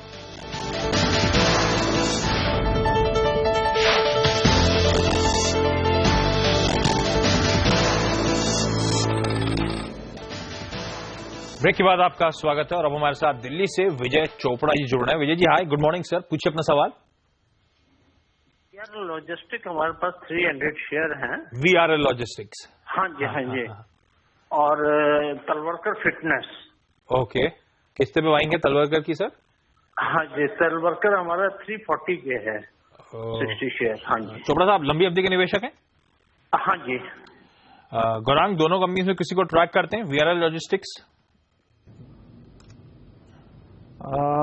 हाल ही की लिस्टेड कंपनी आईपीओ के माध्यम के माध्यम के द्वारा एक छोटी पूंजी बाजार से जुटाई थी, जो कि विस्तार योजनाओं में लगाएंगे। अपनी जो कमर्शियल व्हीकल और पैसेंजर बसेस की जो फ्लीट है वहां पर इजाफे होंगे और उसके फलस्वरूप आपको मेरे ख्याल से टॉप लाइन बॉटम लाइन में एक अच्छा कंट्रीब्यूशन आने वाले समय में होता हुआ नजर आएगा। डेट फ्री कंपनी है, बहुत जरूरी है ये, और मुझे लग रहा है कि अगर इनका नजरिया लंबी अवधि का जैसे जिक्र करते हैं, हाल ही में नतीजे आए थे जो काफी सकारात्मक थे, आशीष ये भी कहना चाहूंगा, तो अगर लंबी अवधि का नजरिया है तो बने रहें। दूसरी जो कंपनी का इन्होंने जिक्र किया तलवारकर का, उस पर हमारी कवरेज नहीं है तो हम टिप्पणी नहीं कर पाएंगे। ओके राकेश, तलवारकर इस कंपनी में इनकी खरीदारी हुई है, 60 शेयर है, 340 की बाइंग हुई थी, उसी के आसपास चल रहा है, 6 साढ़े 6 रुपए पर शेयर के आसपास की गेन से, क्या करें? आशीष जी, काफी बेहतरीन चार्ट स्ट्रक्चर है। मुझे शॉर्ट टू मीडियम टर्म में एक री रेटिंग लगती है स्टॉक के अंदर। 315 से लेकर 320 इसका एक अच्छा सपोर्ट है और मुझे लगता नहीं है कि लेवल्स टूटेंगे। यहाँ पे एक अच्छा बेस बन रहा है। शॉर्ट टर्म में 400 के लक्ष्य हैं, अगर थोड़ा होल्ड करते हैं 8-1 महीने तक तो ऊपर में 435, 440 के लेवल्स देखने को मिल सकते हैं। ओके, तो ये आपके लिए क्लियर कट छोटा सा अपडेट्स आते हुए दोनों ही स्टॉक्स पे। वीआरएल लॉजिस्टिक्स तो जैसे गौरांग हाईलाइट भी कर रहा था, मेरे ख्याल से गजब की लिस्टिंग हुई थी, गजब का रिस्पांस था आईपीओ के टाइम पे। 70-75 टाइम सब्सक्राइब हुआ था अगर मैं सही हूं तो। 205 का इशू प्राइस था, वहां से अच्छे खासे रिटर्न्स दिए और यहां से भी अच्छा मोमेंटम शायद एक्सपेक्टेड है कि काउंटर में देखने को मिलेगा। कोरबा से अब हमारे साथ अनिल राठौड़ जी जुड़ रहे हैं। राठौड़ साहब, गुड मॉर्निंग सर, पूछिए अपना सवाल। अनिल जी, आपको आवाज आ रही है मेरी? हेलो, हाँ जी सर, गुड मॉर्निंग, पूछिए सवाल। हाँ, ये जेएसपीएल का शेयर अभी मैं लेना चाह रहा था, जैसे अभी इसका रेट डाउन हो गया है तो क्या अभी खरीदने में मुझे फायदा रहेगा? सिर्फ इसीलिए खरीदना चाहते हैं क्योंकि काफी पिटाई हो चुकी है और काफी लोअर रेट्स में मिल रहा है? इसके अलावा कुछ पढ़ाई करी इस कंपनी के बारे में सर आपने? जी, ऐसे तो पढ़ाई नहीं की, उसके मार्केट रेट देखता था, वॉच करता था मैं। ठीक है अनिल जी, लंबी अवधि का लेना चाहेंगे तो लंबी अवधि के नजरिए से लेना चाहेंगे शायद जेएसपीएल? ये लॉन्ग टर्म के लिए। गौरांग, 117 रुपए पे क्या किसी को जेएसपीएल खरीदना चाहिए? अच्छा है, शेयर खरीदने के पहले ये सवाल पूछ रहे हैं। अक्सर लोग ये गलती करते हैं, पहले तो सोच समझ और रणनीति, ये तीनों पर ही गलत मेरे ख्याल से अप्रोच है इनका। और काफी लोग शेयर खरीदने के बाद ही सवाल पूछते हैं जब उनको नुकसान बड़ा होता हो। तो भाई, आपने अगर शेयर का भाव देखा है तो शेयर के बारे में कुछ जानकारी भी अखबारों में छपी है। आज ही खबरों में है ये स्टॉक, जो इनके मैनेजमेंट है उनकी पेशगी है कुछ मामलों में कोल अलोकेशन के जो मुद्दा उठा था।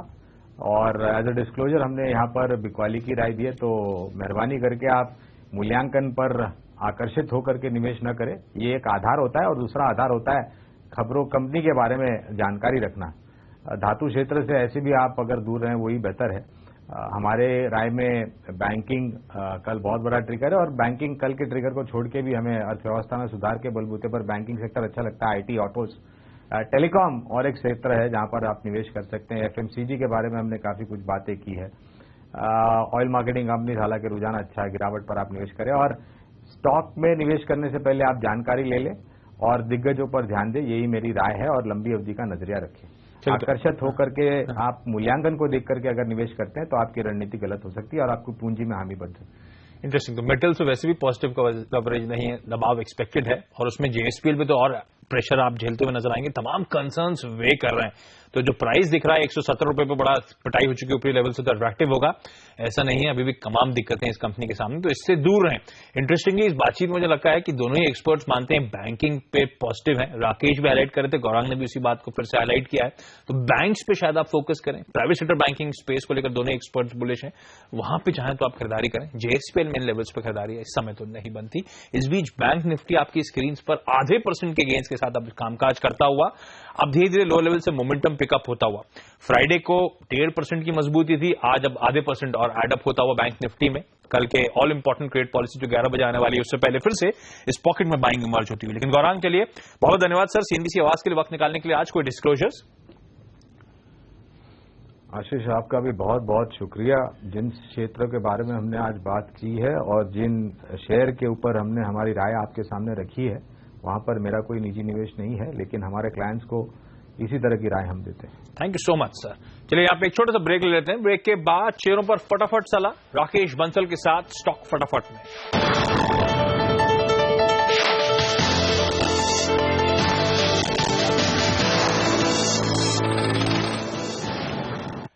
ब्रेक के बाद आपका स्वागत है और वक्त है स्टॉक्स फटाफट का। हमारे साथ राकेश बंसल जुड़े हुए हैं। डॉक्टर साहब ने हमें 5 मिनट की घड़ी दी है। चलिए आपके तमाम सवालों को रिजॉल्व करने की कोशिश करते हैं।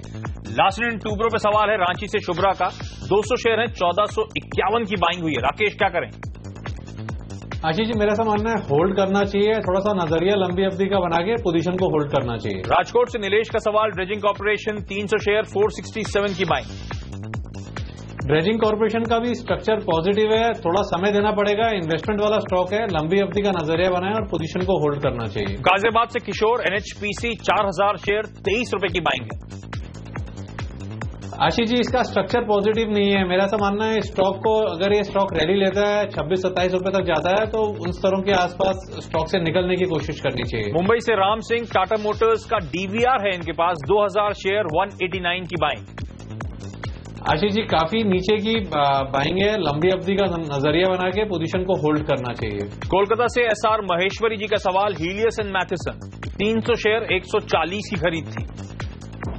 आशीष जी, काफी खराब स्ट्रक्चर लगता है मुझे। मेरा ऐसा मानना है किसी भी उछाल पर स्टॉक से निकलने की कोशिश करनी चाहिए। कटक से सुभाष कुमार सिंह जी का सवाल, एनटीपीसी 1000 शेयर, 148 की बाइंग।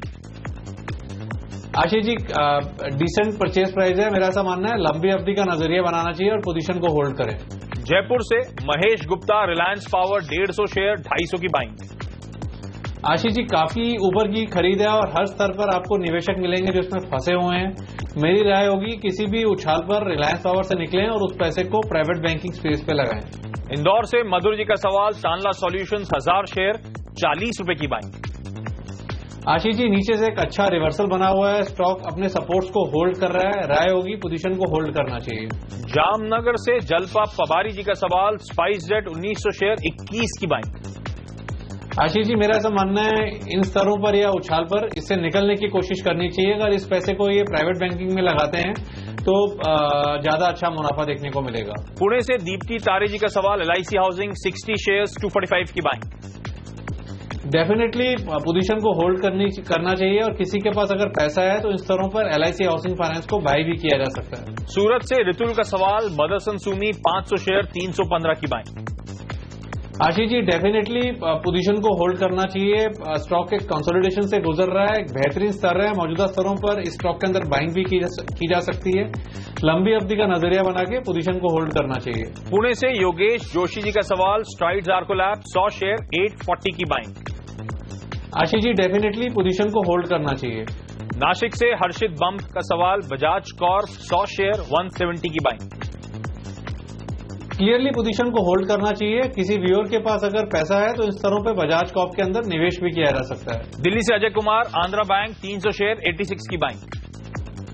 आशीष जी, मेरा ऐसा मानना है कि इन स्तरों पर आंध्रा बैंक से निकल के अगर axis bank, ICICI, Kotak, IndusInd में अगर स्विच करते हैं तो एक डाउनसाइड भी लिमिटेड रहेगा और एक अच्छा मुनाफा देखने को मिलेगा। ग्वालियर से विकास जलान, साल्ब्रो ऑटोमोटिव 200 शेयर, 66 की बाइंग। आशीष जी, मेरा ऐसा मानना है इन स्तरों पर मुनाफा वसूली करके पोजीशन से बाहर आना चाहिए। पुणे से डीबी अग्रवाल, पीएनबी गिल्ड्स 146 शेयर से इनके पास 22 रुपीज की बाइंग है। राकेश आशीष जी, पोजीशन को होल्ड करना चाहिए। फरीदाबाद कपिल खुराना, तिलक नगर है इनके पास, तिलक नगर इंडस्ट्रीज की मैं बात कर रहा हूं, 500 शेयर, 40 की बाइंग थी। आशीष जी, काफी बड़ा अंडर परफॉर्मर रहा है, किसी भी उछाल पे स्टॉक से निकलने की कोशिश करें।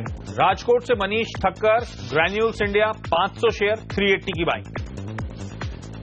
आशीष जी, इस स्टॉक में एक स्प्लिट भी हुआ है और मेरा ऐसा मानना है इन स्तरों पर ग्रैन्यूल्स इंडिया से निकलने की कोशिश करनी चाहिए। नोएडा से मुकुल जी का सवाल, गैमन इंफ्रा 750 शेयर्स हैं, 13.6 की बाइंग है। आशीष जी, मेरी राय होगी किसी भी उछाल पे गैमन इंफ्रा से निकलने की कोशिश करें। तो हैदराबाद से राधा शिवम, यूनिटेक है इनके पास, 7000 शेयर है, 32 की बाइंग है। मेरा ऐसा मानना है किसी भी उछाल पे यूनिटेक से निकलें, इसमें काफी बड़ी डाउनसाइड मौजूदा स्तरों से भी देखने को मिल सकती है। सिक्कर से धर्मपाल जी का सवाल, डीसीबी 100 शेयर, 56 की बाइंग। आशीष जी, डीसीबी को क्लियरली होल्ड करना चाहिए। काफी बड़ा इजाफा इन स्तरों से भी डीसीबी में देखने को मिल सकता है। मुंबई से प्रशांत देवरांकर जी का सवाल, सिंफनी है 50 शेयर, 3000 की बाइंग। आशीष जी, काफी ऊपर की खरीद है, ऊपर से गिरावट भी देखने को मिली है, बट नीचे से स्टॉक एक रैली ले रहा है। मेरा ऐसा मानना है इनकी खरीद के आसपास आता है तो पोजीशन से निकलना चाहिए, क्योंकि जिन स्तरों पे इन्होंने स्टॉक को लिया है वो ना ट्रेडिंग के नजरिए से ना निवेश के नजरिए से स्टॉक को बाइंग करने के लेवल है। चलिए, चाहता तो मैं एक और सवाल था लेकिन समय खत्म हो चुका है। राकेश, मजा आ गया, बहुत सारे सवालों के जवाब दिए। होप तो करता हूं आपके पास पानी का ग्लास जरूर होगा। बहुत धन्यवाद सीएनबी से आवाज के लिए सर, वक्त निकालने के लिए। कोई डिस्क्लोजर्स? आशीष जी, जिन भी स्टॉक्स में बात करी है किसी में मेरा कोई निजी निवेश नहीं है, बट जो प्राइवेट बैंकिंग स्टॉक्स यहाँ पे रिकमेंड करे हैं बार बार बाइंग करने के लिए, वो सेम स्टॉक्स हमने अपने क्लाइंट्स को भी रिकमेंड करे हुए हैं। राकेश सर, बहुत बहुत धन्यवाद हमारे लिए आज वक्त निकालने के लिए। और सौदा आपका मैं आज के लिए इतना ही। वक्त तो चला एक छोटे से ब्रेक का। ब्रेक के बाद आपके लिए लेकर आएंगे कमोडिटी राउंड अप। नमस्कार।